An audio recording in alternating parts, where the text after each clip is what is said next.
If you do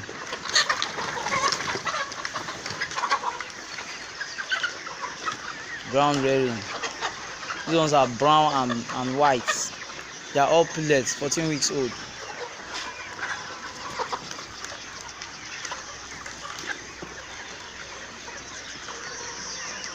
They are all pullets, very healthy birds, ready for caging. Though we have some cockerels among them during the hatchery sorting. That is where the mistakes came from.